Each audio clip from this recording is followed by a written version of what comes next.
नमस्कार, सगरमाथा टेलिभिजनको प्रस्तुति एसटिभी च्याटमा यहाँलाई स्वागत छ। म सुनिल दाहाल।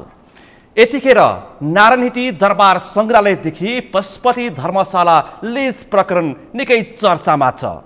यस चर्चामा पूर्व संस्कृति पर्यटन तथा नागरिक उड्डयन मन्त्री समेत तानिनु भएको छ। अहिले यो विषय हालका संस्कृति पर्यटन तथा नागरिक उड्डयन मन्त्री प्रेम आर्यले छानबिन गर्ने प्रक्रिया प्रारम्भ गरेका छन्। समग्र रूपमा नारायणहिटी दरबार संग्रहालयदेखि यी लिज प्रकरणमा पूर्व मन्त्रीज्यूको कतिको हात रहेको छ, यिनी विषय प्रसङ्गमा केन्द्रित रहेर आज हामी छलफल गर्दैछौँ। आजको यस छलफलमा मसँग सहभागी हुनुहुन्छ तत्कालीन संस्कृति पर्यटन तथा नागरिक उड्डयन मन्त्री एवं नेकपा एमालेका सचिव योगेश भट्टराई। यहाँलाई स्वागत छ। धन्यवाद। आराम हुन्छ? अब अहिले पछिल्लो यो एक हप्ताको यो बिचमा तपाईँ निकै चर्चित हुनुहुन्छ। चर्चाको प्रकरण हो नारायणहिटी दरबार संग्रहालयमा बन्न लागेको एउटा सामान्य रेस्टुरेन्ट क्याफेबाट प्रारम्भ भएर यो अहिले राष्ट्रिय इस्यु भएको छ। यसको खास प्रक्रिया कसरी सुरु भयो र तपाईको पालामा खास के कुरा भएको थियो, जनतालाई स्पष्ट पारिदिनुहोस्, किनकि जनतालाई भ्रममा राख्ने प्रयास पनि भएको छ र यो भ्रम क्लियर गर्नुपर्ने तपाईको दायित्व पनि छ। अब मान्छेलाई भ्रम किन पर्छ भने दुईटा कारण। अहिलेको समयमा एउटा त मिडियाहरूले गलत सूचना दिन्छन्, किनभने जनतालाई सूचना दिनुपर्ने मुख्य दायित्व मिडियाको हुन्छ, सञ्चार माध्यमको हुन्छ र उनीहरूले गलत सूचना दिन्छन्। र अर्को केही स्वार्थी समूहहरूले आफ्नो स्वार्थ सेक्नको लागि विषयवस्तुलाई अन्यत्र ढङ्गले मोडिदिन्छन्। मैले एउटा हिन्दी फिल्म हेरेको थिएँ कि यो पिपिली लाइभ भन्ने थियो, अलिक पहिले, यो मलाई लाग्छ 8-10 वर्ष अगाडि नै थियो होला। यो त्यहाँ एउटा सामान्य किसानको कथाहरू मिडियामा यसरी ल्याइन्छ। त्यो किसानले ब्याङ्कबाट ऋण लिएको हुन्छ र उसले त्यो ऋण तिर्न नसकेर, ब्याज तिर्न नसकेर, किनभने इन्डियामा धेरै किसानहरूले आत्महत्या गर्छ ब्याज तिर्न नसकेर, र फलानु किसानले आत्महत्या गर्दैछ यति गते यति बजे भनेर एउटा फेक न्युज बाहिर आउँछ, जुन प्रोपोगन्डा बाहिर आउँछ। त्यो फिल्म मैले पनि हेरेको थिएँ। अनि त्यसपछि इन्डियाभरिका सारा मिडिया त्यहाँ जान्छ। त्यो गाउँमा त्यो एउटा सानो झुपडीमा बस्छ त्यो किसान। त्यो किसानका झुपडीमा सारा चाहिने त्यो लाइभ गर्ने गाडीहरू सहित मिडियाहरू त्यहाँ प्रत्यक्ष प्रसारणदेखि लिएर सबै खालको समाचार प्रकाशन हुन्छ। जान्छ पुरा त्यहाँ चाहिँ मिडियाका एङ्करहरूले ल यति बजे अब उसको चाहिँ आत्महत्याको टाइम आउँदैछ, हामी सब तयार छौँ, अहिले ऊ भित्र चिया खाँदैछ, अहिले ऊ भित्र के टोइलेट गयो, अहिले ऊ भित्र पनि के गर्दैछ, सब आत्महत्याको निम्ति तयारी गर्दैछ होइन, सुसाइडको निम्ति भनेर पुरा त्यहाँ दिउँसोभरि त्यो लाइभ गर्छन्। तर त्यो किसानले आत्महत्या गर्दैन, किनभने त्यो फेक न्युज थियो। र अहिले जसरी यी विषयहरू अगाडि सारेको छ, यी सबै फेक न्युज हुन्। तर अहिले यो पुँजीवादी समाजका मिडियाहरूको चरित्र हो। म योलाई त्यसरी भन्छु, तपाईँले त्यसलाई अन्यथा नलिनु होला, किनभने यो चरित्र हो मिडियाहरू। किनभने उपभोक्तावादी समाज छ होइन, र बिकाउ हुनका निम्ति चाहिँदा नचाहिँदा कुराहरू बाहिर ल्याउनु पर्ने छ। त्यसो हुँदा यसमा मान्छेलाई के भने मान्छेको संवेदनशीलतालाई, मान्छेको मानवीय मूल्यलाई आजको पुँजीवादी युगको मिडियाहरूले कम बुझ्छ भन्ने मलाई लाग्छ। र उसले के ठान्छ मान्छेलाई भने एउटा वस्तु ठान्छ, कमोडिटी ठान्छ, र उसले आफ्नो स्वार्थ पूर्ति गर्नको निम्ति प्रयोग गरेका छ। र आज जति पनि विषयहरू, चाहे त्यो नारायणहिटीको बारेमा होस्, चाहे अरूको विषयमा होस्, मलाई जोडेर त्यो उठाइँदैछ।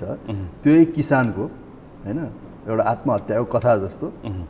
अब योगेश भट्टराईले पुरा आत्महत्या गर्न लाग्यो, नारायणहिटीको बारेमा उसका बारेमा न्युज आयो, ल ऊ यता हिँड्दैछ, ऊ उता हिँड्दैछ होइन। अब तपाईँले यो विषय उठाइसकेपछि होइन, म त बाहिर थिएँ, काठमाडौँ बाहिर थिएँ, हाम्रो पार्टीका जिल्ला अधिवेशनहरूमा। तपाईँ आफ्नो गृह जिल्ला क्षेत्रमा हुनुहुन्थ्यो। अब म यहाँ काठमाडौँ आएपछि मैले प्रसङ्ग उठाउँछु यो बिचमा। तपाईँले म कसरी चर्चित भएँ, मलाई किन जबरजस्त तानिँदैछ भन्ने सवालमा जब नेकपाभित्र विवाद भयो, त्यसपछि नेकपा माओवादी केन्द्र र नेकपा बन्यो, एमाले बन्यो, त्यसपछि तपाईँहरू 10 भाइको चर्चा त्यहाँबाट सुरु भयो। 10 भाइको मुख्य नेतृत्वकर्ता तपाईँलाई नै देखाइयो, कता कता त्यो देखिन्छ। त्यो समयमा त्यो कतिको तपाईँलाई लाग्छ त्यो समय सान्दर्भिक थियो र त्यस पछाडि तपाईँलाई क्रमिक रूपमा अहिले लिज प्रकरण नारायणहिटी दरबार सङ्ग्रहालयदेखि धर्मशाला लिज प्रकरणसम्म तपाईँलाई जोडेर जबरजस्त यहाँ तपाईँलाई लेख्दैछ। मलाई प्रश्न पारिदिनुहोस्, मैले सवाल तपाईँसम्म क्रमिक रूपमा उठाउँछु। तपाईँले ठिकै भन्नुभयो। खास गरी हाम्रो बारेमा यो गएको 1 वर्ष जुन ढङ्गले टिप्पणीहरू भइरहेको छ, चाहे त्यो भीमरावजीको बारेमा, चाहे मेरो बारेमा, घनश्यामजीको बारेमा, सुरेन्द्र पाण्डे, गोकर्ण विष्ट लगायतका हाम्रो साथीहरूको बारेमा जे चर्चा भएको छ, यो ती मानिसहरूले हामीमाथि आक्रमण गरिरहेका छन् जो एमालेलाई अझै कमजोर बनाउन चाहन्थे, होइन, एमालेलाई अझै फुटाउन चाहन्थे। हाम्रो कुरा के थियो भने गएको पौष 5 गते, गएको वर्षको पौष 5 गते तत्कालीन प्रधानमन्त्रीले प्रतिनिधि सभा विघटन गर्ने कुराको हामी विरोधी थियौँ, होइन। तर हामी त्यत्तिकै सशक्त के कुराको पनि विरोधी हौँ भने माधव नेपालले पार्टी विभाजन गर्ने कुराको पनि हामी विरोधी हौँ। हामी पार्टी विभाजन गर्न नदिने, हामी पार्टी विभाजन गर्न हुन्न भन्नेवाला हौँ, होइन। पार्टीभित्रका समस्या हुन्छन्, त्यहाँभित्र लड्नुपर्छ, सङ्घर्ष गर्नुपर्छ, केपी ओलीसँग कयौँ मुद्दामा विमति हुनसक्छ, तर पार्टी विभाजनको औचित्य पुष्टि हुँदैन, त्यो आवश्यकता छैन। त्यसले नेपालको लेफ्ट मुभमेन्टलाई, कम्युनिस्ट आन्दोलनलाई कमजोर बनाउँछ।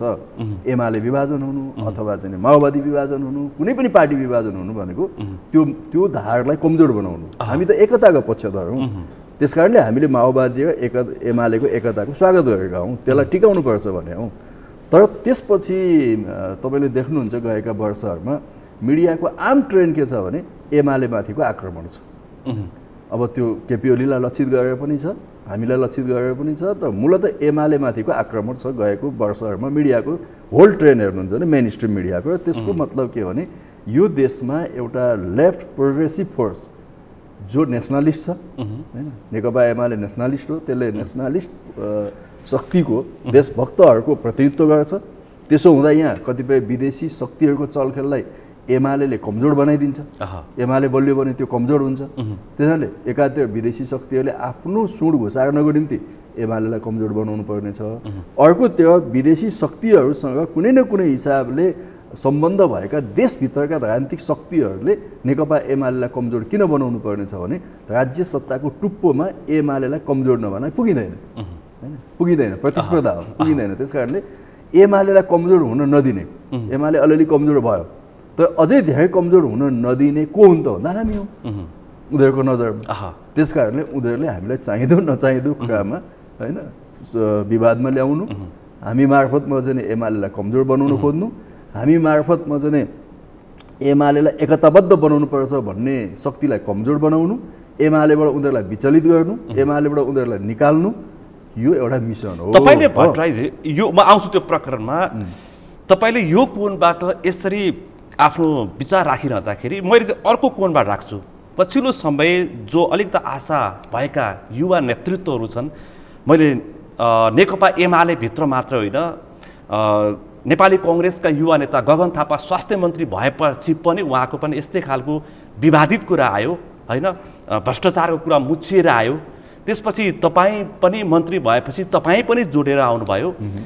अलिकति पार्टीहरूमा आशालाग्दा व्यक्तिहरू जब नेतृत्वमा पुग्छ तब किन विवाद आउने गर्छ, यहाँबाट कुरा सुरु गरौँ। विवाद अब किन आउँछ त्यो त कन्टेन्टको आधारमा भन्ने हो, कुन विषयमा कस्तो विवाद हो।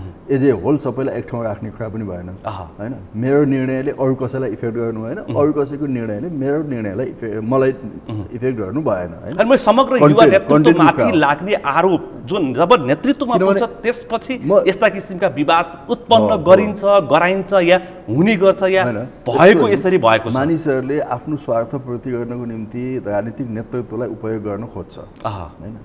त्यसमा हामी कति उपयोग हुन्छौँ अथवा हुन्नौँ, कति सूचना पाएर हामी जोगिन्छौँ, कति सूचना नपाएर हामी फस्न पनि सक्छौँ, होइन, त्यो बेग्लै कुरा हो। तर हामी जो इमानका साथ पञ्चायत विरुद्ध लड्दै आयौँ, होइन, पछिल्लो कालमा गणतन्त्रको पक्षमा हामी लड्यौँ, माओवादीको 10 वर्षको सशस्त्र हिंसाको विरुद्ध हामी लड्यौँ। यी तीनटा त मेन जङ्क्चरमा हामी लडेका छौँ। पञ्चायत विरुद्ध लड्यौँ डेमोक्रेसीको लागि, त्यसपछि तपाईँको ज्ञानेन्द्रको कुका विरुद्ध लड्यौँ गणतन्त्रको लागि।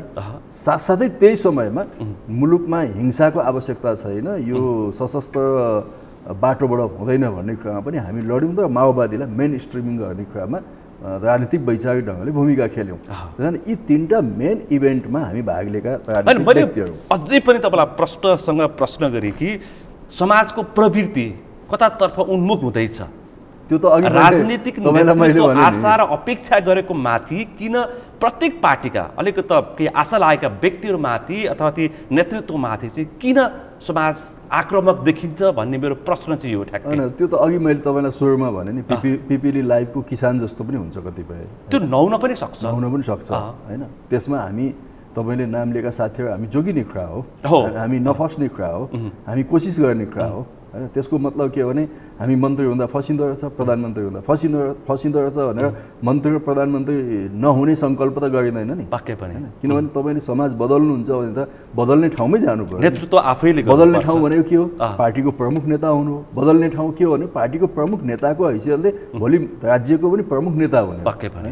त्यो ठाउँमा जाने कुराको त कसैले जान्नु त भन्दैन नि होइन। किनभने तपाईँले केही गर्नु छ भने त त्यो साधन त चलाउनै पर्यो तपाईँले। सवाल के हो भने त्यहाँ जाँदा सकेसम्म स्वार्थ समूहहरूबाट जोगिने हो होइन। म तपाईँलाई दावाका साथ भन्छु कि कुनै पनि मन्त्रीसँग स्वार्थ समूहहरू जोडिन्छन्, आउँछन्, तर हामीले त्यसलाई एउटा इन्डिपेन्डेन्टली स्वतन्त्रपूर्वक त्यसलाई चाहिँ एनालाइसिस गर्ने हो कि ती के हुन्, ती के हुन्। हामीले सकेसम्म पाएको सूचनाको आधारमा कस्तो उद्देश्य बोकेर सिंहदरबार अथवा मन्त्रालयसम्म आइपुगेका छन् आउँछन् नि होइन। म मन्त्री हुँदा मसँग कुनै व्यापारीले भेटेनन् होला त पक्कै पनि, किनभने व्यापारीको काम हुन्छ, आउँछन् नि, मैले सुनिदिनु पर्यो उसको कुरा। प्रधानमन्त्रीले व्यापारी भेट्दैन त, भेट्छ नि होइन। उनीहरूको पनि त आखिर उनीहरू पनि यो समाजको एउटा पक्ष त हुन् होइन। उनीहरूलाई टोटल तपाईँ बाइकआउट गरेर त जानु सक्नुहुन्न। एक अर्को फेरि के हो भने सबै व्यापारीहरू दलाल हुन्छन् होइन, सबै व्यापारीहरू त्यो हुन्छन् भन्ने यदि हामीले मनस्थिति बनायौँ भने हामी मुलुकलाई टाट पल्टाउँछौँ, मुलुक बन्दैन। अहिले पछिल्लो संस्कृति संस्कार तपाईँले देख्नु भएको छ नि, अलिकति फस्टाएको व्यापारीलाई चाहिँ कसैले भ्रष्टाचारी बनिदिएको छ, कसैले बिचौलिया बनिदिएको छ, कसैलाई हरेक एउटा अलिकति उधाउँदो खालको एउटा व्यापारी देखा पर्यो भने कसैको राजनीतिक दलसँग जोड दिने, उसको पैसा चलाएको छ, उसको पैसा उसले चलाएको छ भनेर यस्ता किसिमका आरोपहरू प्रत्यक्ष रूपमा तपाईँले पनि सुन्नुभएको छ, मैले पनि सुनेको छु। राजनीतिमा एउटै पार्टीभित्र मेरो अरू कसैको प्रतिस्पर्धा छ होइन। अब पार्टीको प्रतिस्पर्धा छ काङ्ग्रेस र एमालेको भने व्यवसायमा पनि प्रतिस्पर्धा त छ होइन। व्यवसायमा प्रतिस्पर्धा छ भने व्यवसायीहरूले पनि त्यो प्रतिस्पर्धाबाट लाभ लिन खोज्छन्। अब त्यो व्यवसायीहरू बिचको प्रतिस्पर्धालाई कहिलेकाहीँ मिडियाले के गर्छ भने अतिरञ्जनापूर्ण ढङ्गले प्रस्तुत गरिदिन्छ। मैले एकपल्ट अस्ति एउटा टेलिभिजनमा उदाहरण भनेको थिएँ, यो चन्द्रागिरी केबुल कारको। चन्द्रागिरी केबुल कार भन्दा मलाई थाहा छ त्यो बेलाका न्युजहरू, त्यो चन्द्र ढकालजीको विरुद्ध मार न्युजहरू आए।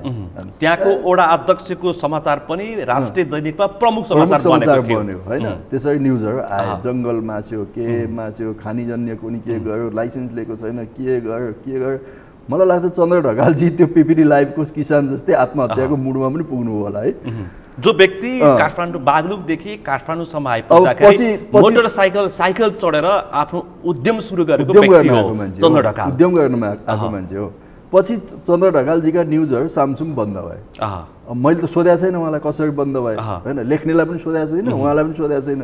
तर फेरि अर्को समाचार के आयो भने चन्द्र ढकालजीले त्यो लेख्ने मिडिया हाउसलाई व्यवस्थापन गर्नु, उहाँले प्रतिशत छुट्याउनु भयो, कसरी गर्नु मलाई थाहा भन्ने समयको समाचार आयो। के हो भने सुनिलजी, दुनियाँका मुलुकहरू कसरी बन्छन्, बनिरहेका छन् भन्दा चाहे तपाईँ चिनको कुरा गर्नुहोस्, दक्षिण कोरियाको कुरा गर्नुहोस्, यी पछि उदाएका जुन अर्थतन्त्रहरू र पहिले पनि अमेरिका होस् अथवा बेलायत होइन, यी सबैले के गर्छ भने उद्यमीहरूलाई त प्रोत्साहन गर्छ। पृथ्वीनारायण शाहको उपदेश के हो होइन, उद्यमीहरूलाई त तिमीहरू प्रोत्साहन गर भनेकै छ त पृथ्वीनारायण शाहले 300 वर्ष अगाडिको कुरा हो। गलत गर्ने व्यवसायी उद्यमीलाई पो हामीले कारबाही गर्ने हो। तपाईँ हेर्नु त चीनले कुनै आयोजना प्रोजेक्ट बनाउन लाग्यो, प्राइभेट कुनै मानौँ न आइफोनको कम्पनी आयो चीनमा भने चीनले के गर्छ? भव्य स्वागत गर्छ, रातो कार्पेट बिछ्याउँछ। तिमीलाई कति जमिन चाहियो लैजाऊ, जमिन लैजाऊ, सरकारले जमिन दिन्छ, तिमीलाई 20 वर्ष ट्याक्स फ्री गरिदिन्छ, तिमीलाई त्यहाँ धारा पानी बिजुली होइन, तिम्रो चाहिँ त्यो अरू संरचना तिमीलाई हामी बनाइदिन्छौँ भन्छ, मजाले आइफोनले त्यहाँ चाहिँ चलाउँछ, 20 लाख मान्छेले रोजगारी पाउँछन्, त्यसले त्यहाँको चाहिँ इन्टरप्रेनरसिप पढाउँछ, ट्याक्स तिर्छ होइन, व्यापार व्यवसाय यसरी हुन्छ। तर हाम्रोमा अलिकति एउटा व्यापारीलाई केही सहुलियत दियो भने होइन, लौ लुट्यो खायो भन्छ, हो मैले के भनेको भने गलत धन्दाबाट दिनु भएन, राज्यको ट्याक्स चल्नु भएन होइन, त्यसले कमसेकम त्यहाँ उद्यमशीलता विकास गर्नु पर्यो, त्यसले रोजगारी सिर्जना गर्नु पर्यो, त्यसले व्यवसाय बढाउनु पर्यो, त्यसले मार्केटमा पैसा लिएर आउनु पर्यो, त्यो हो नि त हामीले सोच्ने। तर भट्टराईज्यू, मैले अर्को सवाल जोडेँ, प्रत्येक नेतृत्व परिवर्तन हुँदाखेरि, पार्टीको नेतृत्व परिवर्तन हुँदाखेरि, अर्को प्रधानमन्त्री आउँदाखेरि एकैवटा समूह चाहिँ जसको हातमा राजनीतिक पहुँच पुगेको जस्तो आवाज हुन्छ। अब केपी शर्मा ओली प्रधानमन्त्री हुँदाखेरि तपाईँलाई थाहा छ उहाँको पालामा ओम्नी, यति होल्डिङ चर्चित थिए। उस प्रधानमन्त्रीले भन्दा पनि उसले चाहेपछि हुन्छ भन्ने किसिमको चर्चा हुने गर्थ्यो। अहिले शेरबहादुर देउवा प्रधानमन्त्री भएपछि बताससम्मको चर्चा आयो, अथवा पुष्पकमल दाहाल भएपछि अर्को एउटा व्यक्तिको चर्चा आउँछ, मानव अजय सुमार्गीको चर्चा हुने गर्छ। भनेपछि प्रत्येक व्यक्ति अथवा पार्टीमा अथवा प्रधानमन्त्री परिवर्तन भएपछि यस्ता व्यवसायीहरू एकैवटा समूहहरूको चर्चा हुने गर्छ। हुनसक्छ म चाहिँ व्यवसायीहरूले राजनीतिक लबिङ बिना कुनै काम नपाउने परिस्थिति पनि बन्न सक्ला, त्यस कारणले उनीहरूले हरेक पार्टीभित्र आफ्नो प्रभाव जमाउन खोज्छन्। अनि मैले राम्रो या नराम्रो दुवै पक्ष भन्न खोजेको होइन, यस्तो चर्चा हुने गर्छ किन भन्न खोजेको। आजको एउटा पुँजीवादी युगको चरित्रै त्यही हो होइन। पुँजीवादी युगमा एउटा पुँजीपतिले अथवा एउटा व्यापारीले व्यापार फैलाउँछ, पैसा फैलाउँछ। पैसा भनेको त पानी हो नि, यो त बग्छ नि होइन, यसले त प्रभाव बनाउँदै जान्छ नि। तपाईँको अर्थशास्त्र त यही हो होइन।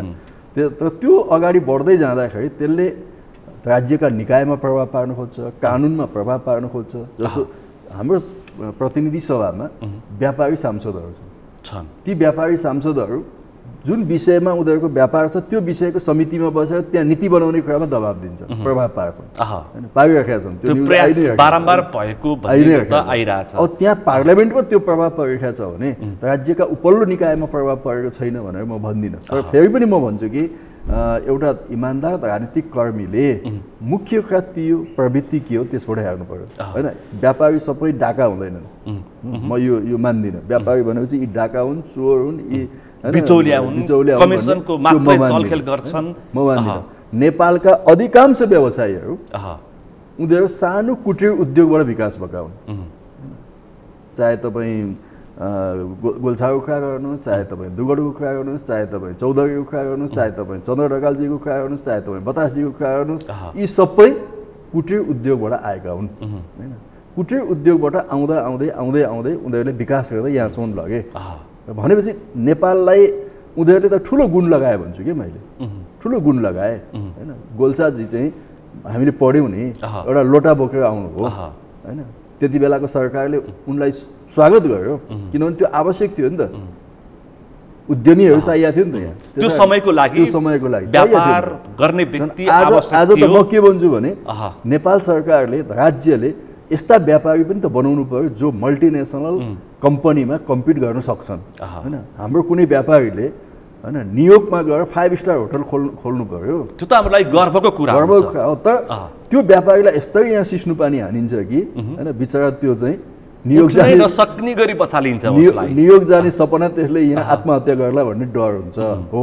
त्यसको मतलब सबै त्यो नियतका छैनन्, खराब नियतका व्यापारी पनि छन्। त्यसलाई छुट्याइदिउँ न। खराब नियतका व्यापारीलाई खराब ढङ्गले नै व्यवहार गरौँ, उनीहरूलाई कारबाही गरौँ न।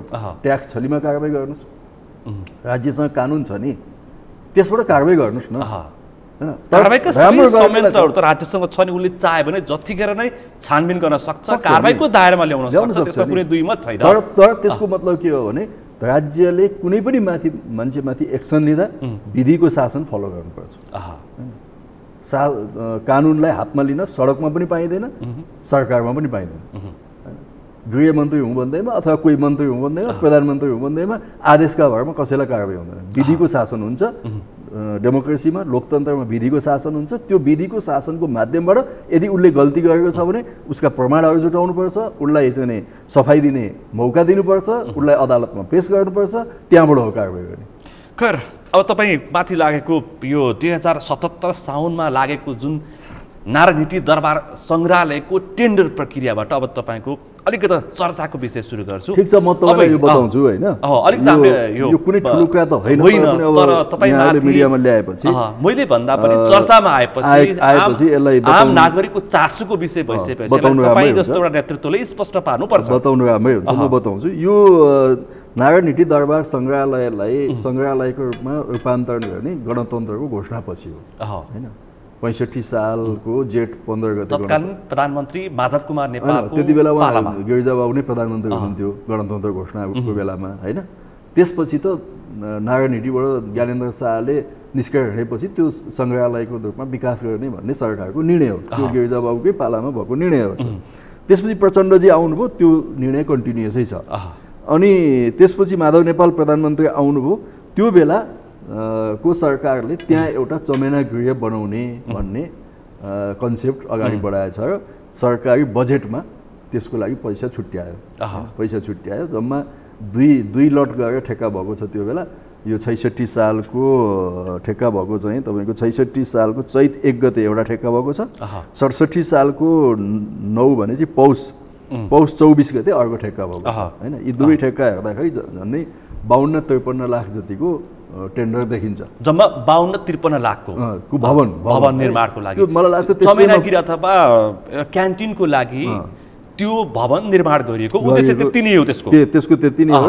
यसो हेर्दा एक तले बिल्डिङ बनेको हुनाले त्यो त्यति लागतमा बन्यो पनि होला भन्ने मलाई लाग्छ। त्यो संरचना मैले पनि देखेको छु। त्यो त्यसरी बनेको रहेछ। यो चाहिँ त्यो बेला को प्रधानमन्त्री हुनुहुन्थ्यो त भन्दा त्यो क्रममा माधव नेपालजी आउनुभयो, झलनाथजी आउनुभयो, बाबुरामजी आउनुभयो, लगायत प्रधानमन्त्री आउनुभयो। उहाँहरूका मन्त्रीहरू पनि सम्बन्धित विभागीय मन्त्रीहरू पनि हुनुहुन्थ्यो हैन। त्यो सबै नाम नलिउँ मैले। अब तपाईको पालासम्म आइपुग्दाखेरि चाहिँ कतिजना मन्त्री हुनुहुन्थ्यो त्यो बेलामा? 5-6 जना पुग्नुहुन्छ क्या? मसम्म आइपुग्दा त 10औं भयो होला। त्यो गनेर पनि साध्य छैन। त्यो क्यान्टिनको भवन निर्माण प्रक्रियादेखि तपाईसम्म आइपुग्दाखेरि करिब 1 दर्जन 2 दर्जन जति मन्त्री बनिसके। त्यति भयो। त्यसपछि म भएँ 76 सालको साउन 15 गते तपाईँ 15 गते भएँ। अनि 15 गते भइसकेपछि मलाई एक्ज्याक्ट मिति थाहा छैन। म तर 2-3 महिनापछि सायद नारायण हिटी दरबारको अवलोकन गर्न गएँ हैन। त्यहाँ जानु पर्यो मन्त्रालयको मातहतको भइसकेपछि त्यहाँ के छ भनेर हेर्न गएको। त्यसपछि त्यहाँ मैले एउटा बिल्डिङ देखेँ हैन। बिल्डिङ त्यहाँ चाहिँ बनेको देखेँ। अनि मैले त्यहाँ कर्मचारीहरूलाई सोधेँ यो बिल्डिङ के को लागि बनाइएको हो भन्दाखेरि उनीहरूले यो सबै बेली विस्तार लगाएर यो चाहिँ क्यान्टिनको निम्ति बनाइएको हो हैन। अनि अहिलेसम्म क्यान्टिन किन नचलाएको भन्दा चलाउने प्रोसेसमा हामी छौँ हैन, तर यसको प्रक्रिया अगाडि बढेको छैन भने। अनि मैले सोधेँ कि यो आवश्यक छ कि छैन हैन। क्यान्टिन त के भयो, त्यहाँ नारायण हिटी बाहिर चाहिँ रेस्टुरेन्ट त तमाम छन् हैन। किङ्सवेमा जानुभयो भने तपाईँ 101 रेस्टुरेन्टहरू छन्। अनि त्यहाँ गएर कफी खाए भइहाल्यो, त्यहाँ गएर चिया खाए भइहाल्यो भनेपछि होइन। यहाँ अवलोकन गर्नेहरूको टार्गेट के हो त भन्दा नारायण हिटीको कमसेकम 3 घन्टा त्यहाँभित्र घुम्नुपर्छ। मै घुमेँ होला 4 घन्टा जति हैन। अवलोकन एकदम मसिनो ढङ्गले गर्ने, स्टडी गर्न आउने। अब सङ्ग्रहालयमा त खालि आएर फोटो खिच्न मात्रै आउँदैन नि, मान्छे त एक त्यसको चाहिँ पुरातात्विक महत्त्वहरूको अध्ययन गर्न आउँछ, त्यसको हिस्ट्री अध्ययन गर्न आउँछ। सबै चासो बोकेर एकदमै उत्सुकताका साथ हेर्न आउँछ। 3-4 घन्टा त्यहाँ घुम्न समय बिताउँछ त्यहाँ। कोही 1 घन्टा घुम्ला, कोही 4 घन्टा घुम्ला हैन। भनेपछि यसो हेरेको चौरमा त विद्यार्थीहरू चाहिँ त्यसै अलपत्र छन् त्यहाँ हैन, बसिरहेका छन्। अनि यी किन बस्यो भन्दा अब चिया खाने ठाउँ छैन, घुमे गले हैन। भनेपछि यो क्यान्टिन चाहिने रहेछ। ल ठिकै छ, यो त्यसो है यो प्रक्रिया अगाडि बढाउनुहोस् न त, एउटा पारदर्शी ढङ्गले बोलपत्र आह्वानहरू अगाडि निकाल्नुहोस् भनेर मैले भने। यो एक्ज्याक्ट मलाई मिति थाहा छैन, तर साउनमा म मन्त्रीमा 2-4 महिना पछि तपाईँ सचिव सहित त्यहाँ पुग्नु भएको थियो दलबलका साथ त्यो भ्रमण गर्न गएको थिएँ। म 4 घन्टा जति घुमेको थिएँ हैन। त्यसपछि मैले त्यो ठेक्का निस्क्यो कि निस्केन कि त्यसपछि हेरेँ हैन। अनि एकैचोटि मलाई यो थाहा के भयो भने अस्ति न्युज आएपछि ठेक्का निस्केछ, बतासजीले पार्नु भएछ, त्यहाँ के भएछ भन्ने कुरा न्युज आएपछि थाहा पाएँ हैन। भएको यही नै हो। अनि प्रत्येक मन्त्रालयको आफ्नो विभागले टेन्डर आह्वान गरिरहेको हुन्छ। त्यो त्यसको फेरि प्रक्रिया के छ भने आफ्नै प्रक्रिया हुन्छ। प्रत्येक मन्त्रालयको विभाग समितिहरूले आफ्नो आवश्यकता अनुसार टेन्डरहरू बोलपत्र आह्वान गरिरहेका हुन्छ। सामान्य प्रक्रिया हो त्यो। मन्त्रीले आवश्यक पर्यो भने चासो राख्न पनि सक्छ, आवश्यक परेन भने चासो नराख्न पनि सक्छ। त्यो सञ्चालन तर यो विषय चाहिँ नारायण हिटी दरबार सङ्ग्रहालयभित्र भएको हुनाले चाहिँ तपाईँले चासो राख्नु भयो कि भएन भन्ने मेरो प्रश्न हो।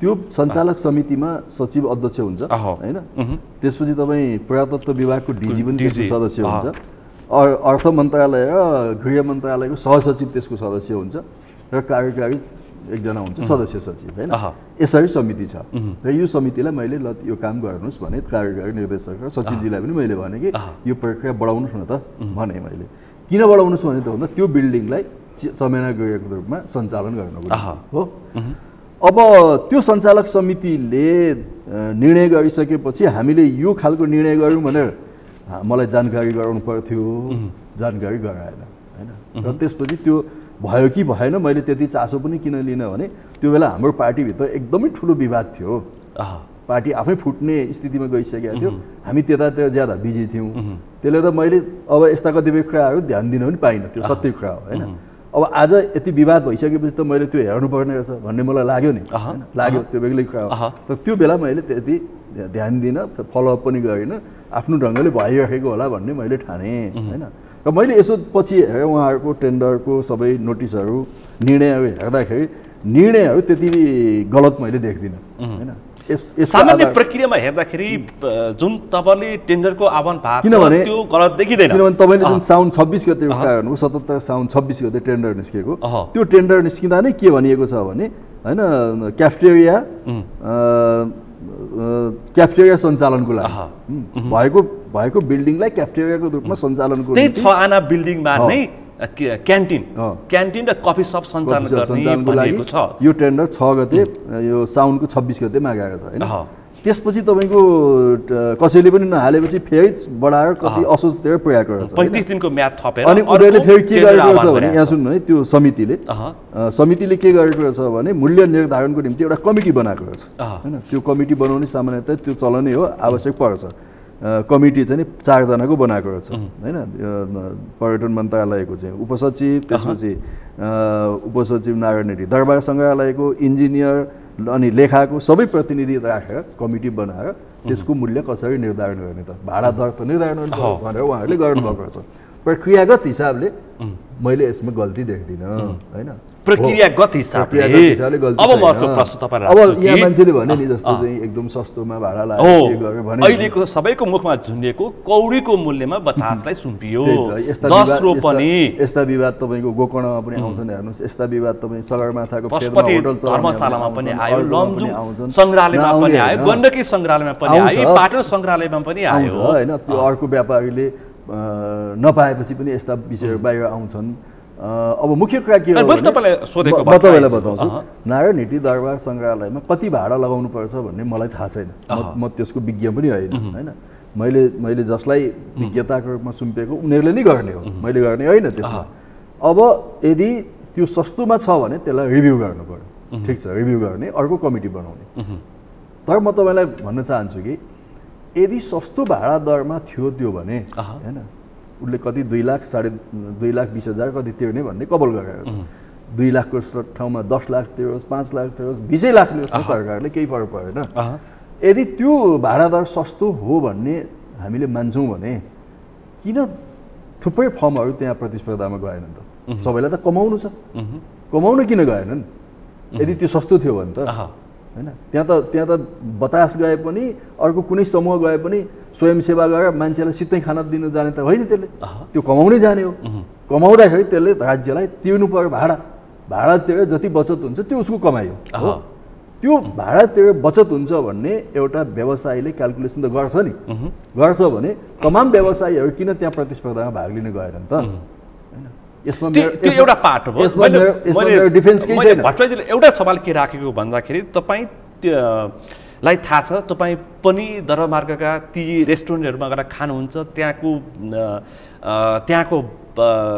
भाडा कति छ त्यो पनि तपाईँलाई थाहा छ तपाईँ आफूलाई चाहिँ कस्तो लाग्छ त्यति मूल्यमा नारायण हिटी दरबारभित्रको त्यति महत्त्वपूर्ण त्यो जग्गा भन्दा पनि त्यसको महत्त्व ऐतिहासिक महत्त्वमा त्यति मूल्यमा दिँदा कतिको सान्दर्भिक भयो भन्ने मेरो प्रश्न हो तपाईको नारायण हिटी दरबार बाहिरका जावा कफी सप हो अथवा कुनै पनि कफी सपहरू हुन् कुनै पनि रेस्टुरेन्ट हुन् त्यसमा सामान्यतया एउटा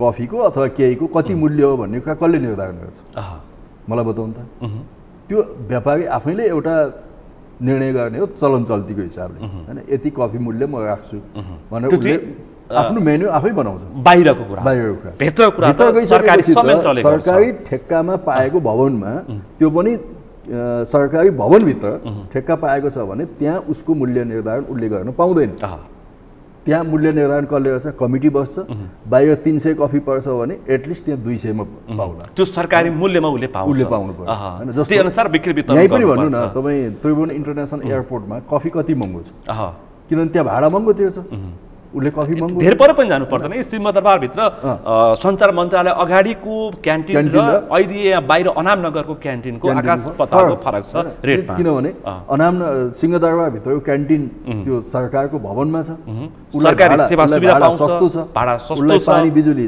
सस्तो छ हैन उसलाई अरु सस्तो छ उसलाई अरु सुविधा दिएको छ त्यसकारण उसले सस्तोमा सर्भिस गर्छ त्यसकारण त्यहाँ नारायणी दरबार संग्रहालय भित्र पनि क्यान्टिन बनाउँदाखेरि क्यान्टिनमा खाने चिजहरूको मूल्य त्यसरी नै निर्धारण हुन्छ जसरी सिंहदरबारको क्यान्टिनमा हुन्छ हैन प्रक्रिया यही नै हो त्यसो हुँदा अब उसले जथाभावी त्यहाँ बेच्न त पाउँदैन मान्नु न बतास समूहले 1000 रुपैयाँमा कफी बेच्न पाउने भए उसले भाडा पनि महँगो तिर्नुपर्छ त्यति भाडामा त उसले त्यो उसले व्यवसाय नै चलाउन सक्दैन जुन रेटमा उसले बिक्री गर्न पाउँछ त्यही रेट अनुसारको त्यहाँको रेन्ट रहन्छ मैले अब सोधेँ कि त्यसभित्र 6 आना जग्गामा त्यही जुन बिल्डिङमा मात्रै त्यही भवनमा मात्रै क्यान्टिन सञ्चालन गर्नको लागि जिम्मा दिएको थियो तर अहिले त पछिल्लो समय तपाईँले पनि देख्नुभयो उहाँले त 10 रोपनीमा त्यहाँ भित्र रहेका महत्त्वपूर्ण ऐतिहासिक संरचनाहरूमा समेत अरू व्यवसाय गर्ने प्रपोजल उहाँले थालेको पनि देखियो त्यो मलाई थाहा छैन मैले थाहा पाएको क्यान्टिन बनाउने बिल्डिङमा क्यान्टिन चलाउनु योगेश भट्टलाई त्यति मात्रै थाहा छ अरू थाहा छैन पक्का हो किन तपाईँसँग ढाट्नु छ मैले हैन मैले भनिसकेँ अस्ति पनि म त राजनीतिमा अलिअलि लागेको 40-42 वर्ष भयो होला सक्रिय भएको 30-35 वर्ष भयो अब म 15 वर्ष राजनीति गर्ने म किन ढाट्ने एक कुरा के उठ्यो भन्दाखेरि जो तपाईको तत्कालीन नेपाल वायु सेवा निगमको प्रमुख हुनुहुन्थ्यो डिम प्रकाश पौडेल उहाँ त्यसभन्दा अगाडि बतास समूहको सिओ हुनुहुन्थ्यो होइन मैले प्रसङ्ग त्यहाँबाट मान्छेले जोडिरहेछन् त्यस कारण त्यो उठेका सवाल तपाईँले जवाफ दिनुपर्छ त्यसपछि वायु सेवा निगमको उहाँ प्रमुख भएर आइसके पछाडि उहाँ यसभन्दा अगाडि का पर्यटन मन्त्री को रविन्द्र अधिकारीको खास नजिकको मान्छे पोखराकै व्यवसाय पोखराकै उहाँ नेता हुनुहुन्छ त्यसकारण उहाँको माध्यमबाट यो सबै डिजाइन उहाँले गर्नुभयो र त्यसमा योगेश भट्टराईलाई फसाइयो केही फसाएको छैन मैले बजारमा चलेका हेर्नुस् मेरो निर्णयमा म प्रधानमन्त्री केपी ओलीलाई पनि दोष दिन्न म मेरो कुनै साथीलाई पनि दोष दिन्न मेरो निर्णय मैले गरेँ त्यो गल्ती भयो अझै भन्छु म त्यो गल्ती दरबार संग्रहालयदेखि पशुपति धर्मशाला लिज प्रकरणसम्म उहाँले जो डिम प्रकाश पौडेलको नै खास योजना प्रभाव र दबाव पर्यो मान्छे कम्पिटेन्ट मान्छे तपाईँ टेलिभिजनमा कम्पिटेन्ट हुनुहुन्छ भने जुनसुकै टेलिभिजनले तपाईँलाई तान्न खोज्छ नि आजको मार्केट इकोनोमीमा कम्पिटिसनमा मैले एकजना इन्डियन आइटीको स्पेसलिस्ट भेटेको थिएँ गएको चुनाव अगाडि यहाँ आएको थिएँ हैन उनले मलाई के भने हामीले मोदीजीको क्याम्पेन गऱ्यौँ आइटीको हैन मोदीले चाहिँ एकदम आइटी एकदम राम्रो प्रयोग गर्नुभयो भन्ने त सबैलाई थाहा छ नि हैन उहाँको टिममा कोर टिममा बसेर काम गरेको मान्छे पछि उहाँले के भन्नुभयो भने नीतिश कुमारको पनि मैले नै गरेँ भन्नुभयो अहिले पो नीतिश कुमार र मोदीको एलायन्स छ त्यो बेला नीतिश कुमार र मोदीको एलायन्स थिएन फरक पार्टी थियो मोदीको आइटी म्यानेजमेन्ट गर्ने टिम बिहारमा नीतिश कुमारको टिममा पनि आयो किन आयो त भन्दा उसको व्यापार थियो कम्पिटेन्सी उसको चाहिँ क्षमता उसको योग्यतालाई नीतिश कुमारले देख्नु अथवा उहाँको टिमले देख्यो लिएर आयो हैन मैले कुनै मान्छेमाथि योग्यता देखेँ म्यानेजमेन्ट गर्न सक्छ एडमिनिस्ट्रेसन चलाउन सक्छ यो उसले आजको दिनमा प्रतिस्पर्धी क्षमतामा कुनै पनि कम्पनीलाई लान सक्छ भने मैले जोसुकै मान्छे होस् त्यसलाई ल्याउँछु मैले यदि मैले ल्याइनँ र अर्को नाममा मैले लद्दु मान्छे ल्याएँ भने म असफल हुन्छु नि त्यसमा यी सबै विषय प्रसङ्ग जुन सङ्ग्रहालयदेखि धर्मशालासम्मको यो जुन टेन्डर प्रक्रिया लिजको सहजताको लागि तपाईँले डिम प्रकाश पौडेललाई नेपाल वायु सेवा निगमको महाप्रबन्धकमा ल्याएको होइन बिल्कुल गलत यो पनि गलत हो पक्का हो डिम प्रकाश जतिको म्यानेजमेन्टमा त्यो क्षमता भएको मान्छे हैन ऊ जहाँ पनि जान सक्छ। तर अहिलेका पर्यटन मन्त्री प्रेम आलेले त मन्त्रालयमा प्रेम आलेजीसँग त ऊ मिल्दैन नि, किन प्रेम आलेजीको सोचाइ, प्रेम आलेजीको स्तर, प्रेम आलेजीको चाहिँ पोलिटिक्समा आगमन, उहाँको पोलिटिक्समा आउनुको उद्देश्य, कारण र मेयर अथवा डिम प्रकाशजीको त मिल्दैन नि। तपाईँ एउटा विद्यार्थी आन्दोलनबाट त्यो समयमा उहाँले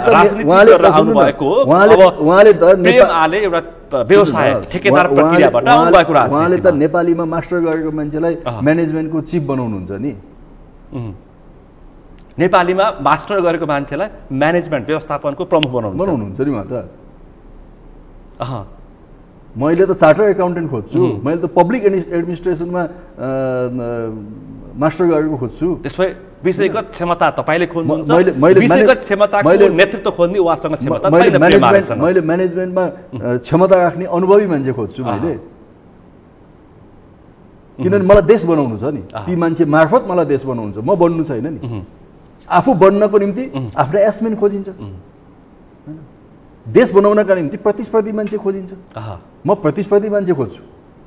काङ्ग्रेसको कुनै टिममा काम गरिरहेको मान्छे कम्पिटिसनमा छ, ऊ राम्रो छ भने उसले त्यहाँ कुनै प्रोफेसनल्ली आफ्नो काम गर्दैछ, काङ्ग्रेस भएर होइन कि प्रोफेसनल्ली काम गर्दैछ भने सकेसम्म त्यो मान्छे त म ल्याउँछु नि।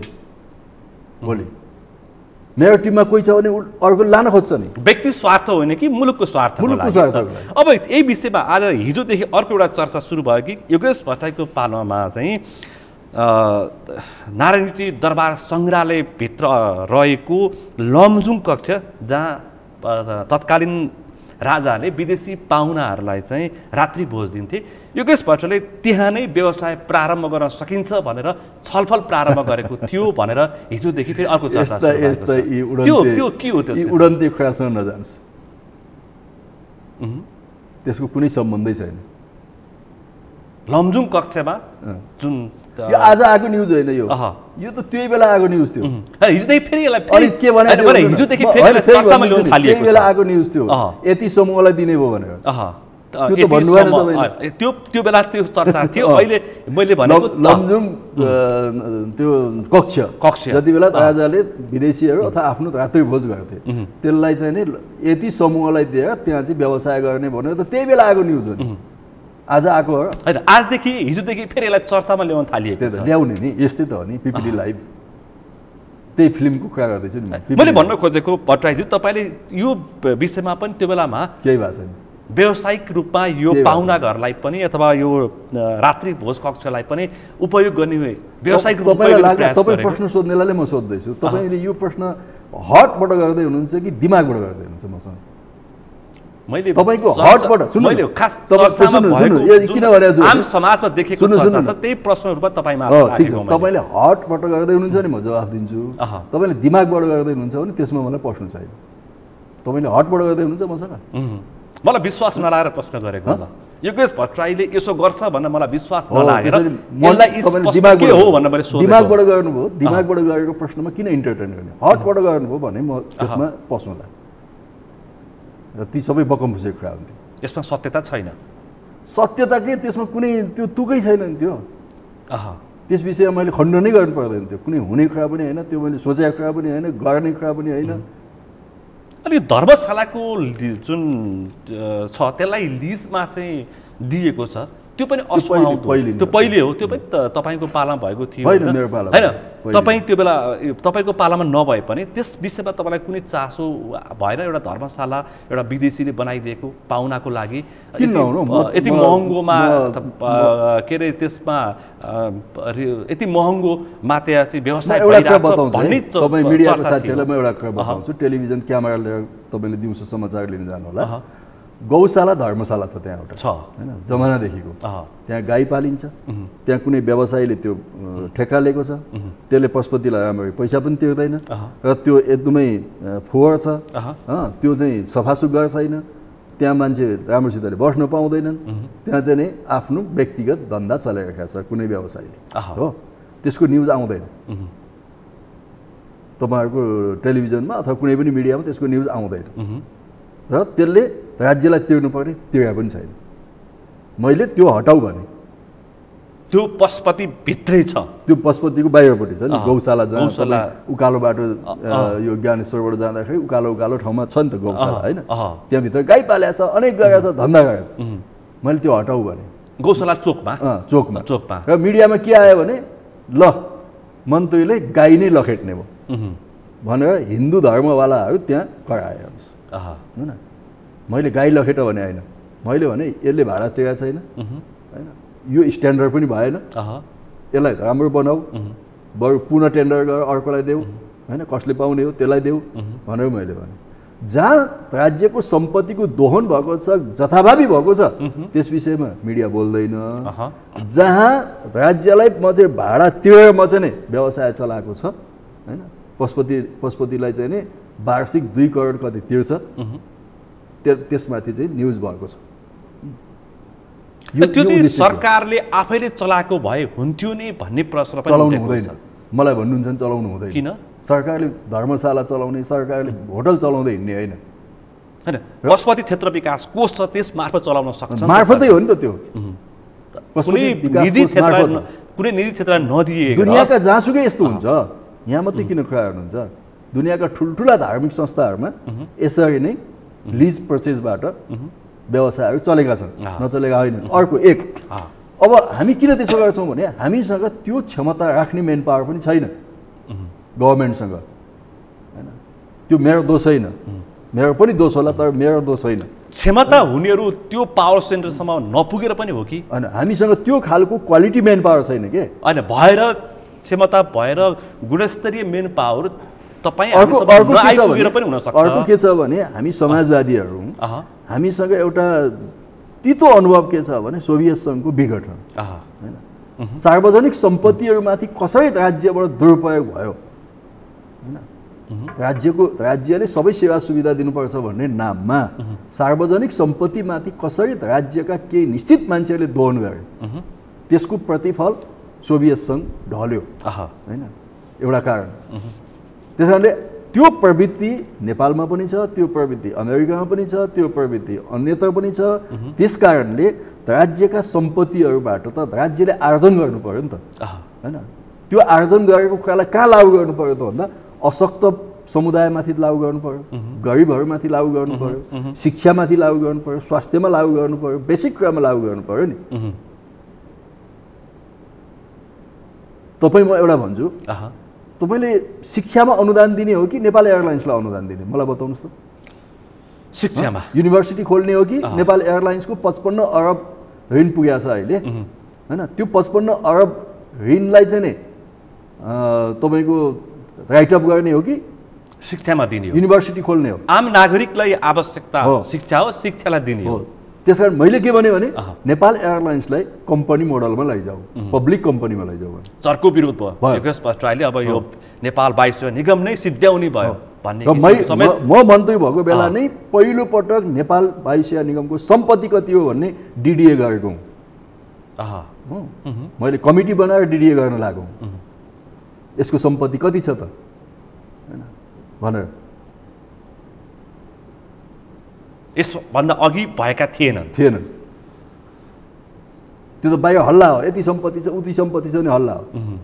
सम्पत्ति कति छ भन्ने कुराको लेखाजोखा गर्ने त एउटा सिस्टम छ नि। म एकाउन्टको विद्यार्थी होइन, म चार्टर एकाउन्टेन्ट होइन, मैले त्यो पढाए पनि होइन, म त्यसमा विज्ञता छैन, तर मैले विज्ञ मान्छेहरूलाई लाएँ। यसको सम्पत्ति कति छ, भद्रपुरदेखि कञ्चनपुरसम्मका जग्गा छन् होइन, एसेट छ नि त, त्यो सम्पत्ति छ नि, त्यो कति हो त? भोलि तपाईँले पब्लिक कम्पनीमा लाँदाखेरि त सम्पत्ति कति हो भन्ने त देखाउनुपर्छ, अनि पो सेयर हाल्न आउँछ त अर्को कम्पनीले। त्यस कारणले म भन्छु कि राज्यको प्राथमिकता भनेको शिक्षामा हो, स्वास्थ्यमा हो, रोजगारीमा हो, मान्छेको आवासमा हो, मान्छेको जिन्दगीमा हो होइन। हिजो कुनै बेला हो, आज पनि दुर्गम क्षेत्रमा राज्यले वायु सेवाहरूबाट सर्भिस दिनुपर्छ, त्यो घाटा लागे पनि दिनुपर्छ। त्यहाँको लागि त्यो अरू क्षेत्रमा कम्पिटिटिभ ढङ्गले जानुपर्छ होइन। किन 4वटा मात्रै जहाज भएको हिमालय एयरलाइन्स राम्रो चल्छ होइन, किन बुद्ध एयर राम्रो चल्छ, किन यति एयर चलिरहेको छ, उसको मार्केट फैलिरहेको छ किन नेपाल एयरलाइन्स चल्दैन यो सोच्नु पर्यो नि हामीले। नेपाल आयल निगम किन अलिकति जागेर आयो त भन्नुहोस् त भन्दा सरकारले अटोमेटिक मूल्य निर्धारण प्रणाली निश्चित गरिदियो। त्यसपछि त कसैको दबाब भएन नि, मूल्य बढोस् कि घटोस्। तपाईको अन्तर्राष्ट्रिय बजारमा के छ त्यसअनुसार आधारमा नेपालमा पनि घट्ने बढ्ने हुन्छ। हिजो यहाँ चाहिँ 1 रुपियाँ बढाउँदाखेरि सारा जुलुस हुन्थ्यो, आगो बल्थ्यो। आज छैन नि त्यो, किनभने अटोमेटिक छ, सिस्टममा आयो। तर म भन्छु अब भनौँ न आज पनि खाना पकाउने ग्यासमा प्रति सिलिन्डर 200 कि कति सब्सिडी छ गभर्मेन्ट। मैले के भन्छु भने त्यो सब्सिडी अब हटाऊ, किनभने त्यो सब्सिडी त 5 स्टार होटलले पनि पाइरहेको छ, उद्योगले पनि पाइरहेको छ, व्यवसायीले पनि पाएको छ। एउटा गरिबले त ग्यास किन्नै सक्दैन। जहाँसम्म त्यो सब्सिडी पुग्ने हो त्यहाँ पुग्दैन। त्यस कारण त्यो हटाऊ, त्यसको ठाउँमा इलेक्ट्रिसिटीमा सब्सिडी देऊ। इलेक्ट्रिसिटी त सबैको घर घरमा पुग्छ नि, त्यहाँ सब्सिडी देऊ। त्यो नेपालको उत्पादन हो, नेपालीहरूको लगानीको उत्पादन हो। इलेक्ट्रिसिटी यो विद्युत भनेको, ग्यास भनेको त हामी बाहिरबाट किनेर ल्याउँछौँ, हाम्रो पैसा विदेश जान्छ नि। अब यो भन्यो भने आजको दिनमा तपाईँको मिडियाले मलाई के भन्छ, गरिब मार्ने भयो भन्छ होइन, योगेश भट्टराईले सिद्ध्याउने भयो भन्छ होइन। तर तपाईँको अनि अर्को पनि भन्छु म तपाईँलाई सुनिलजी, बडा तपाईँ होइन 40-50 अरब पैसा नेपाली विद्यार्थीहरूको पैसा मेडिकल एजुकेसन पढ्नको निम्ति विदेशमा जान्छ, वार्षिक जान्छ होइन। अरू पढ्ने त छोडिदिनुहोस्, अब अस्ट्रेलियामा हामी तेस्रो मुलुक हौँ विद्यार्थी पठाउने, लार्जेस्ट थर्ड मुलुक हौँ हामी होइन, टप 3 मुलुक हौँ हामी। मेरो विचारमा चाइना होला, इन्डिया होला, त्यसपछि हामी नै हौँ। अस्ट्रेलियाको इकोनोमीलाई धान दिने नेपाल छ होइन, हामी गरिब छौँ त। अस्ट्रेलियाको अर्थतन्त्र धानिरहेका छौँ हामीले एजुकेसनबाट। जापानमा विद्यार्थी पठाउने हामी त्यत्तिकै छौँ, क्यानाडामा पठाउने हामी त्यत्तिकै छौँ। यी कति पैसा जान्छन् छोडिदिनुहोस् होइन। तर मैले मेडिकल एजुकेसनको मात्रै कुरा गरेँ, 40-50 अरब जान्छ। अनि यहाँ बस के हुन्छ भने मेडिकल कलेज खोल्नु हुँदैन, मेडिकल माफिया फेरि जाग्यो। त्यसको मतलब के अरे, जो मेडिकल कलेजहरूले बदमासी गर्दैछन् तिनीहरूलाई नजरअन्दाज गरौँ, तिनीहरूलाई आँखा चिम्लिउँ म भन्दिनँ, कारबाही गर्नुपर्छ। तर मानु न यस्तो भएको के त्यो पैसा समग्र रूपमा राजनीतिक बिग्रिएको, समग्र रूपमा देशको प्रशासन बिग्रेको, जताततै विकृति नै विकृति, अनि स्वार्थ समूहहरू हाबी हुने, अनि सिस्टम नबस्ने, अनि केही राम्रो काम गर्ने उद्देश्य बोक्यो भने जसले बोक्छ त्यो सिद्धिने। अनि अर्को म बताउँछु, पशुपतिमाथि यति धेरै अतिक्रमण छ। पशुपति जो यो त पशुपति लुम्बिनी हामीले जोगाएनौँ भने त नेपालको त सिद्धिको नि होइन, सगरमाथा मात्रै भएर हुँदैन। हाम्रा मुटुहरू भनेका यिनै हुन्। पशुपतिमाथि यति ठुलो अतिक्रमण छ, व्यक्तिहरूको अतिक्रमण छ, घर बनाएका छन् पशुपतिको कोर एरियामा नचाहिँदो ढङ्गले। मैले त्यसको तपाईँको पालामा त्यो मास्टर प्लान बनाउनु भयो। मैले कोर एरियाबाट होइन, मित्र पार्कसम्मबाट घरहरू हटाउने, मित्र पार्कबाट भित्रपट्टि कोर एरियाबाट मानव बस्ती, मानव चहलपहल, त्यहाँ मानव चहलपहल यस्तो भनेको के हो भने मान्छेको आवासको हिसाबले मानव चहलपहल त्यहाँ नहोस्, मानव बस्ती नराख्नु होइन। र त्यसलाई हामी बाहिर वैकल्पिक व्यवस्था गर्ने भनेर हामी ठाउँ पनि दिने भन्यौँ। सारा त्यहाँको जनप्रतिनिधि हुँ भन्ने साथीहरू आएर चाहिँ जुलुस लाए हेर्नुहोस्, मेरो चेम्बरमा आएर मसँग चाहिँ झगडा गर्न आए। मैले फेरि मास्टर प्लान रिभ्यू गर्न त भनेर एउटा कमिटी बनाइदिएँ होइन। अब भन्नुहोस् त्यति बेला यहाँ जुलुस लगाइयो। तपाईँले जति समाज जोडे पनि मैले भन्न खोजेको सिस्टम छैन, राजनीतिप्रति मान्छेको वृत्तिसँग छ।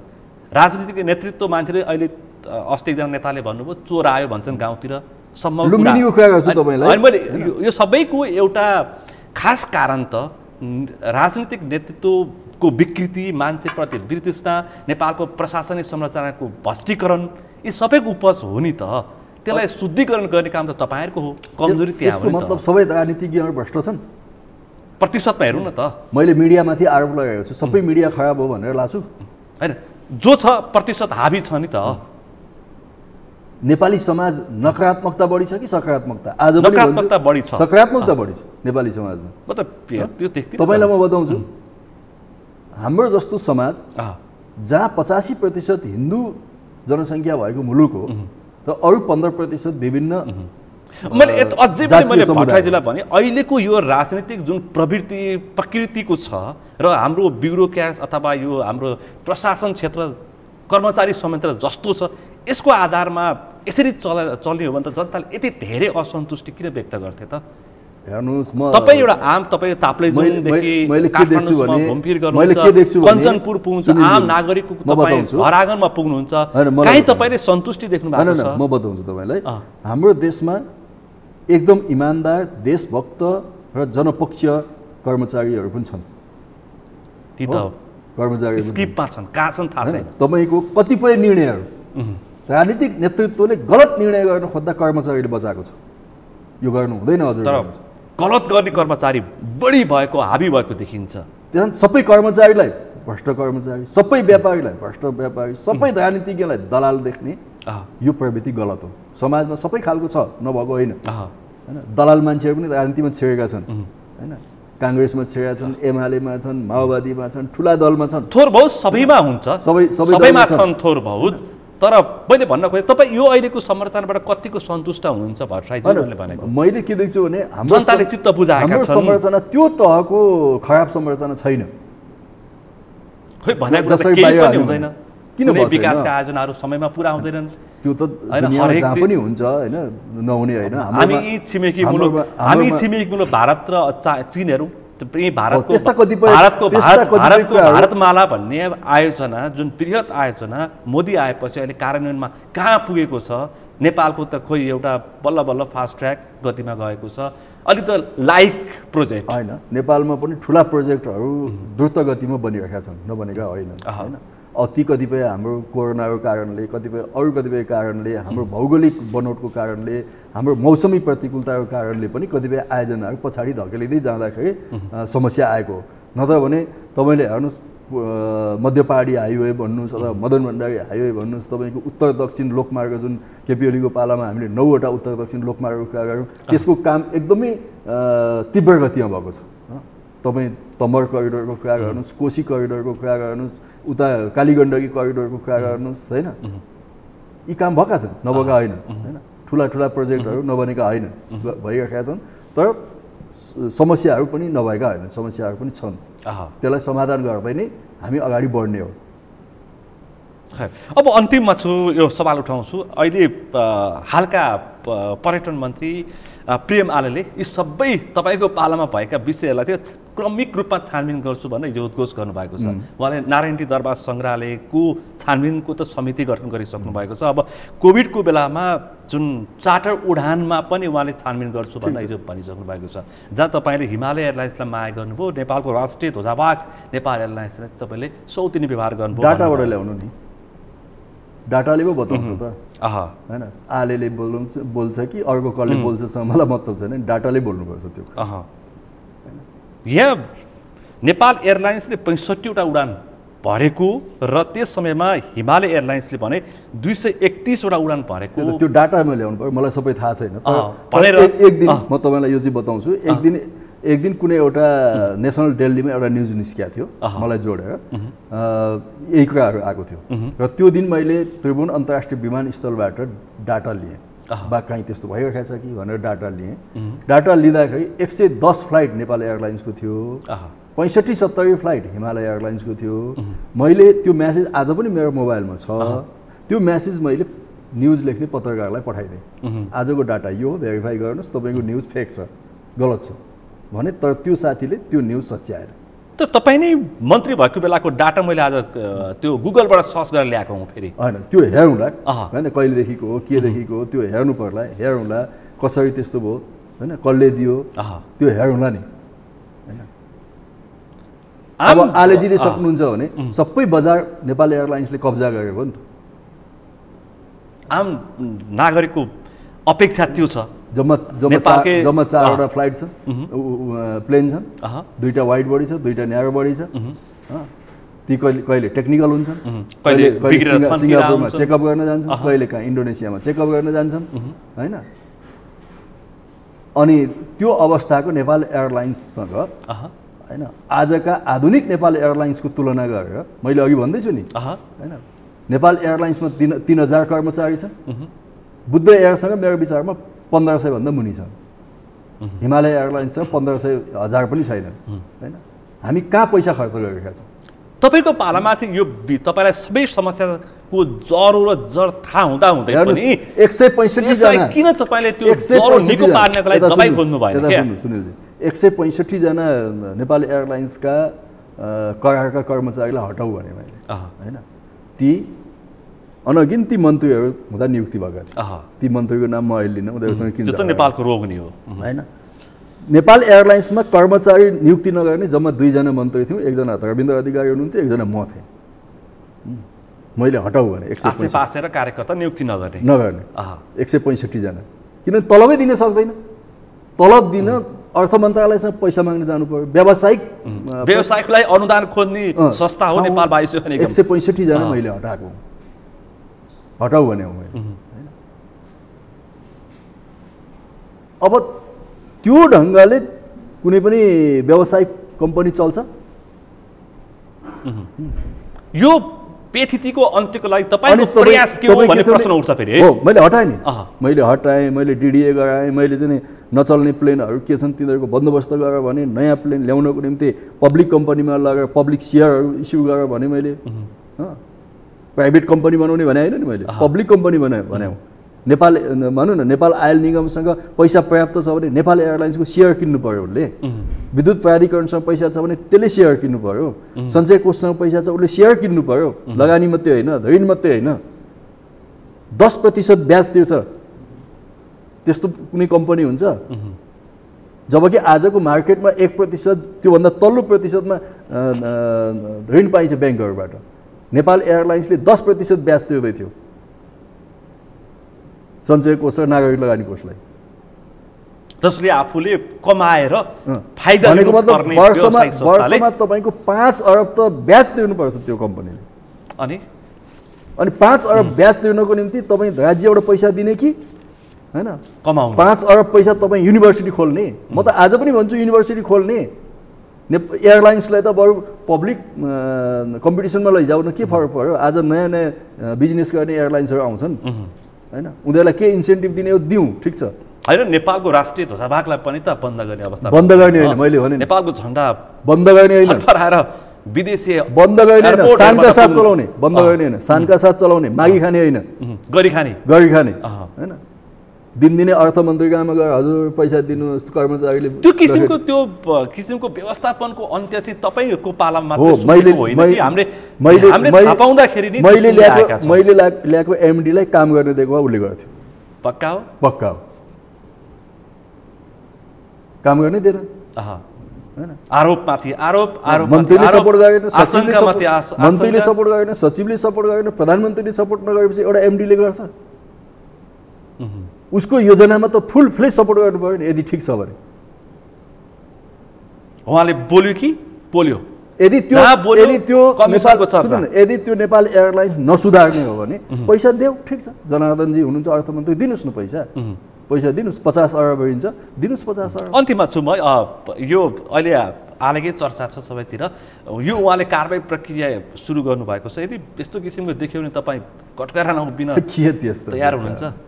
अन्त तपाईँ अखिलको राजनीति गरेर मेची महाकाली पञ्चायतको कारबाही भोगेर आएको मान्छे म। त्यति बेला आलेजीका नाम नलिनुहोस्, उनी के व्यापार गर्दै थिए? कुनै कम्पनीबाट ठेक्का हाल्दै थिए होला, कोसँग सेटिङ गर्दै थिए ठेक्का लिनको लागि? म त राजासँग प्रधानमन्त्रीसँग सेटिङ गरेर जेल बसे होइन नि, म त तिनीहरूसँग लडेर जेल बसे मान्छे। सेटिङ गरेको त जेल बस्नै पर्ने थिएन नि हामी। राजाको जन्मोत्सवको दिनमा जुलुसमा आइज त्यो सबै माफी मिना गर्छौँ भन्दा त्यस्ता जुलुसमा हामी आउँदैनौँ भने त्यो बेला आलेजी के गर्दै थिए सोध्नु न एकपल्ट गएर। तपाईँको पूर्व एकजना नेता माधव कुमार नेपाल आलेको यति बखान छाड्दै हुन्छ आजभोलि, उहाँ जस्तो कुशल मन्त्री त सायद पाउँदैन होला देशले। अब एउटा जाँदा यति बताइदिन्छु, माधव कुमार नेपालले भनेको जस्ताको तस्तै प्रश्न रूपमा राखी माधव नेपालजीको पार्टीबाट केही मान्छे मन्त्री भए होइन, त्यो बाहिर देख्दा माधव नेपालको कोटा हो, तर केही मान्छे माधव नेपालले बनाएका होइनन्। आफ्नै पार्टीभित्रको मन्त्री पनि त्यो माधव नेपालजी बनाउन बाध्य हुनुभएको अन्त कहीँ सेटिङ भएको थियो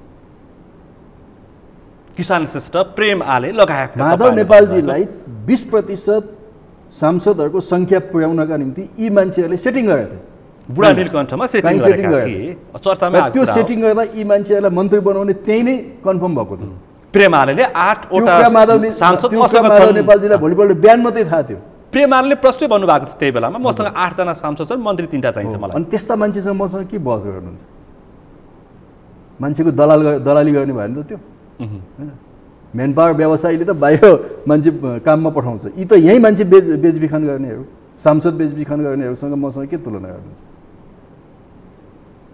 त्यस्ता धन्दावालासँग मेरो केही उ छैन माधव नेपालजीलाई भ्रम होला त्यो आफ्ना मान्छे भनेर त्यो होइनन् माधव नेपालजी यो सरकार जाने बित्तिकै ती मान्छे माधव नेपालजीसँग हुँदैन ती पनि किर्नाले छोडा जस्तै गरी छोडेर हिँड्छन् कन्फर्म छ माधव नेपालजीको पार्टी हो किनकि ती एमाले नै आउँछन् कि काङ्ग्रेसमा जान्छन् कि तिनै मन्त्री थिए केपी शर्मा ओलीको पालामा पनि तिनी पनि मन्त्री थिए फेरि माधव कुमार नेपालको पार्टीमा अन्तिममा तपाईँले भन्नुभयो माधव कुमार नेपाललाई थाहा थिएन जुन बुढा नीलकण्ठमा सेटिङ भयो माधव नेपाललाई भोलिपल्ट थाहा भएको उहाँ त जब हामीले 20%मा भोट हाल्दैनौँ भने त उहाँ त छटपटेर हिँड्नु भएको थियो हामी 14-15 जना जो उहाँले भोट हाल्छन् भन्ने ठान्नु भएको थियो हालेनौँ नि हामीले नहाल्ने टुङ्गोमा हामी पुगेपछि त उहाँ त छटपटेर हिँड्नु भएको थियो अब यो पनि 20% पनि नपुग्ने हो होइन त्यसपछि एकाएक थपिए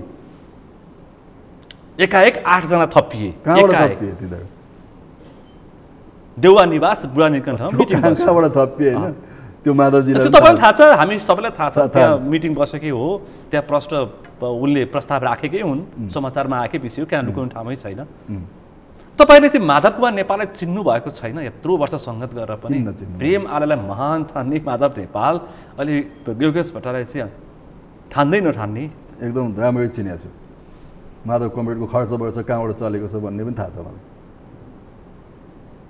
पार्टीको कसरी अहिलेका नियुक्तिहरूमा पैसा उठाएको छ सब मलाई थाहा छ कसले कति पैसा दिएका छ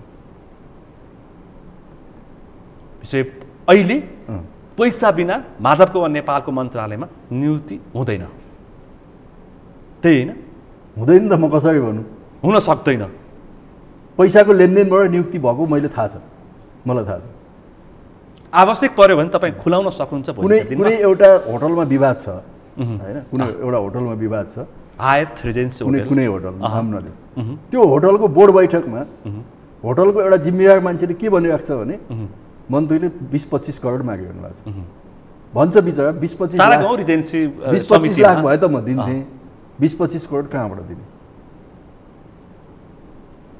अनि यी मान्छेसँग हामीसँग के बहस गराउनुहुन्छ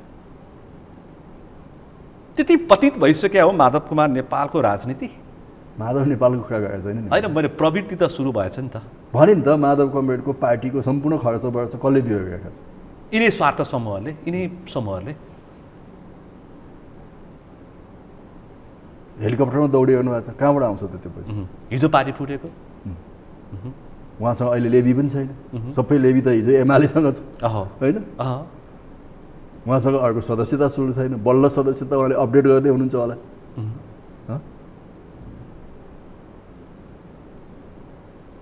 ठुलो पार्टी होइन ल ठुलो पार्टी छ भोलि सरकारमा जान्छ प्रधानमन्त्री हुन्छ भने पनि दिउन भन्ने होला नि कतिपय आज त्यो पनि होइन माधव नेपालजीको अब पार्टी प्रधानमन्त्री हुने सम्भावना छैन यस्ता मान्छेहरू छन् त फेरि रामकुमारी झाँक्री विरोध खतिवडा जस्ता मान्छेहरू भ्रष्टाचार भयो भने हामी झुन्डिन तयार छौँ भन्नेहरू पनि फेरि त्यही मन्त्रालय त्यही हुनुहुन्छ सिंहदरबारभित्र माधव नेपालको कोटाबाट मन्त्री हुनुहुन्छ त्यस्ता व्यक्तिहरू पनि हुनुहुन्छ तर उहाँहरूको सबै देखावटी उहाँहरूको नाम मलाई नलिनु न मैले अरू कुरा गर्दिनँ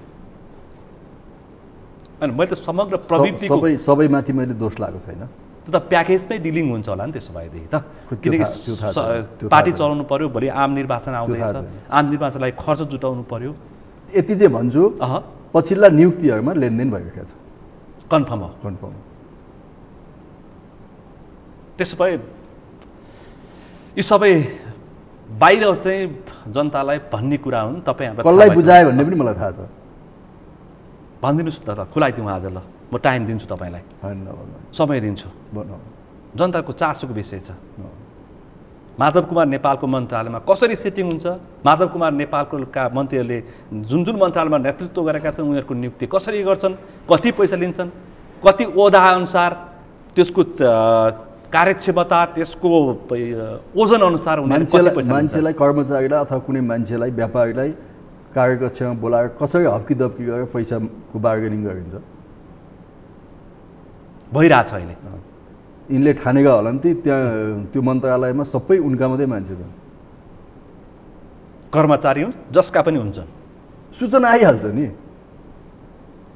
तपाईँ एउटा जिम्मेवार नेताले बनेको, तपाईँ नेकपा एमालेको सचिव, प्रचार विभागको प्रमुख भइसकेका व्यक्ति, अनि केही तपाईँ माननीय मन्त्री पूर्व मन्त्री योगेश भट्टराई भनेको आम व्यक्तिको चासोको कुरा पनि भट्टराईले भनेको मैले भनेको थियो। र केही मिडियाका रिपोर्टरलाई आफ्नो बनाइएको छ र उनीहरू मन्त्रालयमा बस्छन् र न्युजको प्लटिङ गर्छन्। तिनीहरूलाई आफ्नो बनाइएको छ विभिन्न कारणले र मिडिया कब्जा गर्ने होइन। कसका विरुद्ध भन्दा हामी जस्ता पोलिटिकल मान्छेका विरुद्ध। अनि त्यो रिपोर्टरले कसरी न्युज ल्याइराखेको छ भने मिडिया हाउसका मान्छे चिफहरूले नहेर्ने भयो नि त, काटछाँट हुन सक्छ। त्यो मिडियामाथि त भोलि गम्भीर प्रश्न उठ्छ नि, उसको त इमेज छ नि मिडियाको त छ होइन। त्यस कारणले कसरी सेटिङ गरिरहेको छ, कसरी मान्छेलाई हप्की दप्की गरिएको छ, कसरी पैसाको बार्गेनिङ गरिएको छ। मैले त अस्ति एउटा टेलिभिजनमा भने नि त, आलेजी फेरि पनि उहाँकै नामले सरी होइन, आलेजी लन्डनबाट नेपाल फर्किँदाखेरि उहाँको लगेज चेक गर्नुहोस् न एकपल्ट। तपाईँले भनिसक्नु भएको छ, तपाईँ सगरमाथा टेलिभिजनले गएर सिसिटिभी खोज्नुहोस् त त्यहाँ। यदि आलेजीको लगेज चेक गरेका छैन भने किन चेक गरेका छैन त्यहाँ थाहा हुन्छ, किन वास्तविकता त्यहाँ थाहा हुन्छ। म पनि मन्त्री भएर चाहिँ नि विदेशबाट आएको हुँ, मेरो लगेज म चाहिँ नि त्यो सेक्युरिटी स्क्रिनमै पसाएर ल्याएको हुँ। हस् त, निकै महत्त्वपूर्ण विषय प्रसङ्गमा निकै महत्त्वका साथ आज छलफल गऱ्यौँ। थुप्रै विषय प्रसङ्ग स्पष्ट हुने मौका पायो होला। यो समय र समाजलाई आभार व्यक्त गर्न चाहन्छु। हस्, धन्यवाद। आज हामीले यो पछिल्लो समय लिज प्रकरण, नारायणहिटी दरबार सङ्ग्रहालयदेखि पशुपति धर्मशाला लगायतका लिज प्रकरणमा देखिएका समस्या, पूर्व मन्त्रीहरू जोडिएका सवालहरू र त्यो सँगसँगै समग्र यो टेन्डरमा कस्तो किसिमको हाबी र दाबी हुन्छ र प्रभाव पर्छ र कस्ता यस्ता समूहहरू देखा पर्छन् भन्ने विषय प्रसङ्गमा केन्द्रित रहेर छलफल गऱ्यौँ। आजको यस छलफलमा मसँग सहभागी हुनुहुन्थ्यो नेकपा एमालेका सचिव एवं पूर्व पर्यटन मन्त्री योगेश भट्टराई। आजको विषय प्रसङ्ग यति नै। भोलि अर्को विषय प्रसङ्गका साथ एसटिभी च्याट ल्याउने बाचा गर्दै म सुनिल दाहाल पनि बिहान चाहन्छु। सगरमाथा टेलिभिजन हेर्दै गर्नुहोला। नमस्ते।